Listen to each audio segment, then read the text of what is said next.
What? Is everything okay? Perfect. I'm This so is, excited to meet you. oh my gosh. I'm so excited for you to be here. Let's do an official, proper meeting. Okay, sounds good. You have to grab my hand because my hand's a little like hard for me to use Hi, sometimes. Nice to Atlas. meet It's you. good to meet you. My name is Bulumko. Oh, Bulumko, thank you so much for being here with me today. Of course. And for our audience back home, could you tell us what you make as an artist? So, as an artist, I work with textiles and my family archive or my family photos. Um, but I also, as something really fun that I enjoy doing, I like to make puppets. Ooh, Yeah, puppets. I like those too. I'm sure. I'm glad we share that in common. Yeah. What else? How do you make the puppets? I make the puppets by first I choose what kind of fabric I want and what kind of pattern I want. And then I create like little drawings with facial expressions Okay. sometimes or like bodily gestures. And Ooh. then I cut out the fabric and sew the puppets together. What kind of gestures or drawings are you doing right now? Um, at the moment, I'm trying to figure it out. So I actually need to read a few more storybooks and then I'll decide on the gestures. But I like for Ooh. them to be dramatic. So, like with hands in different like positions. Dramatic. Cool. What do the storybooks help you with? The storybooks help me with like easy ways to understand why people interact with each other the way that they do. Okay. Yeah. What are you interested in? Like, what interests you about the ways people interact? I think the way that we understand each other or the way that we learn about each other, how we tell each other about ourselves and about our histories, that's really interesting to me, or about like our experiences. So the things that we do every day, why we do them, and how that makes up like a culture that we form part of, or many cultures that we form part of. Wow. That's like Yeah, everything, kind of. it is. That's so cool. And what do your family, you said something about your family histories or family photo albums. What does that have to do with all that? Um, I'm trying to think of how to explain it. So I draw a lot of inspiration from my family in my work. So for example, I started making puppets because my sister had a baby who is my niece. And I started making puppets for her so that she could like see herself in different parts of the world and see something that represents something that is similar to her or identifiable to her. And so I like thinking about representation or like whose stories get told and how. And so I really enjoy looking at like family archives because that's a personal story that gets told through photos. That makes sense. So, Yeah. so that's such a sweet thing for you to do as you're an aunt or an aunt. What do you say, aunt or aunt? Either one. Okay, yeah, and I don't have an aunt, but if I did, I would want her to be like you. Yeah, make me puppets about me. I appreciate that, Radley. Does It's your fun for me. does your niece, right? Do you think she appreciates the puppets you make? Sometimes, I think sometimes she does and sometimes she gets bored. So it depends on the day. Why? Maybe because she can't always tell stories with them, because sometimes when you work with puppets, you have to think about stories to tell. And sometimes I think she's a bit lazy to think about stories. Okay. That's really interesting. what about when you were a kid? Did you play with puppets or make up stories?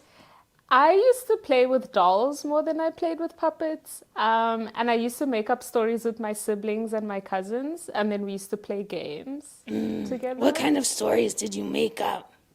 Um,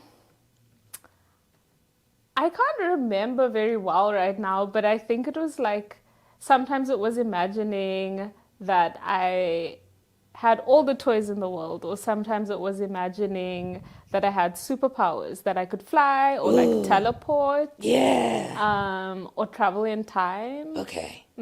That's really cool. Being able to travel in time would be so cool. Super amazing. Where would you go? When? When would you go? Oh my God. I think I would go into the future, like maybe 100 years into the future. What do you think the world would be like then? Oh my gosh. I don't know. That's hard to imagine, which is why I'd want to go there so that I could have an idea to imagine. But I think that people would be a whole lot more creative because I think they'd have more time to be creative. That's interesting. Why? Because I think like simple forms of labor will be like less necessary, so people technically should have more time to think creatively and do things and make things. That's really interesting. How do you think that would change the world? I think it might help us fight less if we get to like realize our dreams a bit more. That's really sweet. I hope that happens. I hope so too. Let's go there now. Yeah, people have been fighting a lot. Do you think puppets and storytelling also help people fight less? I think so. I think it like makes people sit down and like relax and hopefully be more present and listen. And through that, hopefully, people would have a lot less reason to fight because they're actually like listening and understanding and a little bit more gracious and compassionate. Yeah, that seems important. I heard that you maybe brought something to show me that relates to your process. Do you want to show everybody here? I did. So I brought a photo album. That's so cool. Thank you. My best friend gave me before I left South Africa. So that's where I'm from. And she gave me the photo album so that I'd always have something to remind me of home when I felt a little bit homesick. And the first photo that she put in is a photo of me with my mom, my sister, and my niece. Oh my gosh, that's you. So that's your family, and that's your niece, who you're making the puppets for? Yes. Cool. That's my niece. Her name is Kanisile. Kanisile. Where are you in the photograph? In this photograph, we're at the dairy farm, actually. Ooh. Yeah, we're at the dairy farm where she goes pretty often to play and see some cows and chickens I and love ducks. cows. That's so sweet. Does she like animals? She does like animals. She enjoys them. She has a dog at her dad's house. Okay. And the dog's name is Dino. Dino. Cool. And I've got more photos I can show you. Yes, please. This is myself with my mom when I was a baby. You are a baby, but you look like you. Yeah, you still look like that kind of. Yeah. Wow. When you see this picture, do you remember what it felt like to be you then? I think I have a few memories of that day, and I think I remember the air being a little bit cold on my skin. Ooh. So I remember it a little bit. Wow. Yeah. But and it's still you.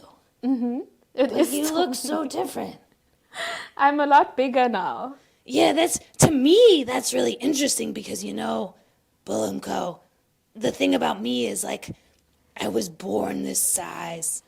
I will stay this size. So growing up is such a cool, special thing that humans do.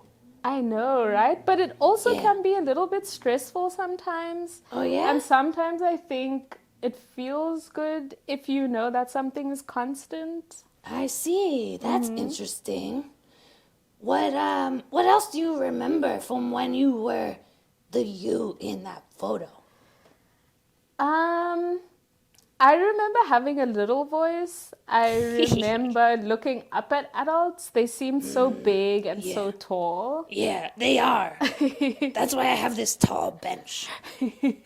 I like your tall bench. I think it's Thank you. also really comfortable. Oh, thank you.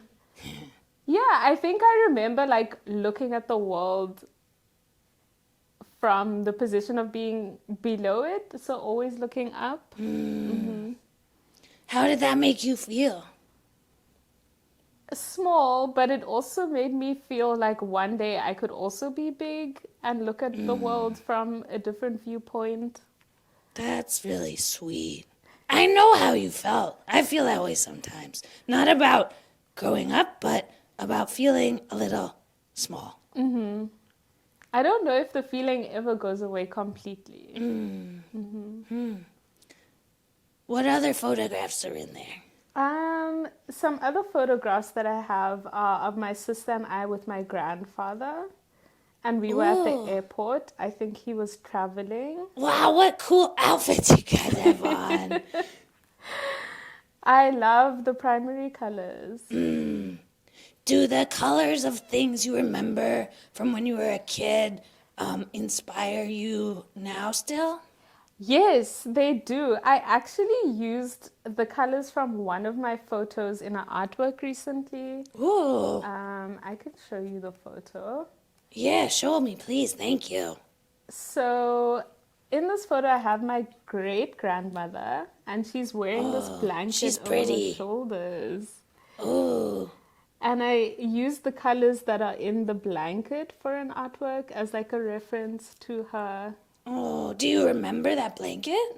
I don't. It may still exist, but I don't know. I don't know for sure. I would have to visit her house. So it was really important to you to have this photograph. It is. It is. It's actually not my photo. I took it from my cousin who took it from his mom. So the photos traveled a little bit. Okay, does your cousin want it back? Ever? He does, but he's really far away right now. Okay. When your family is far away, and do these photographs help you feel like maybe they're close by? They do. They make me feel really warm inside. That's nice. I love looking at the photos. So it's nice that when you make things, you're inspired by these things that make you feel warm. Exactly. Is there anything that makes you feel warm inside? Oh, pizza, soup, hot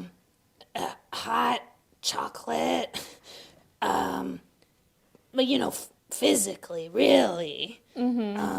Those are really delicious things. I like those things too. Yeah, but you mean like, not so literally?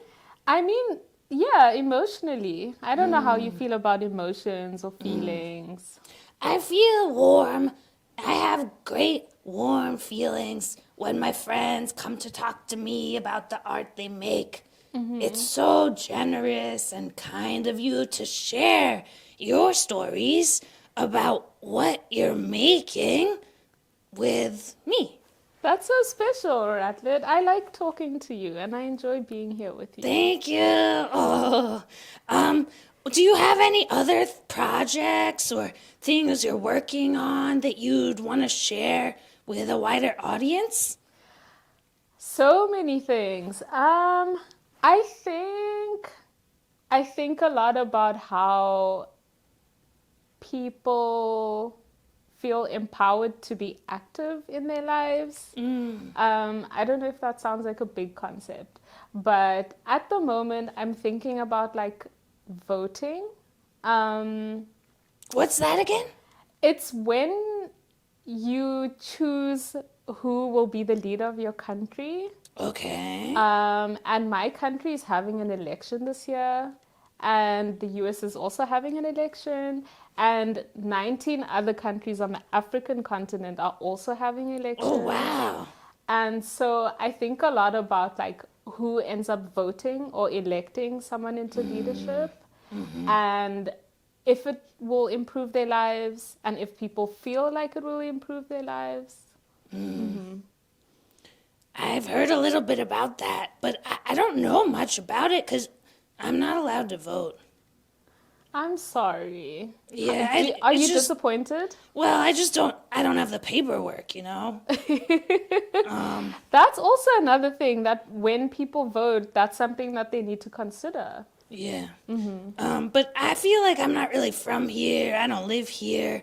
I'm kind of from another world, so I feel a little like an outsider watching all these things happen.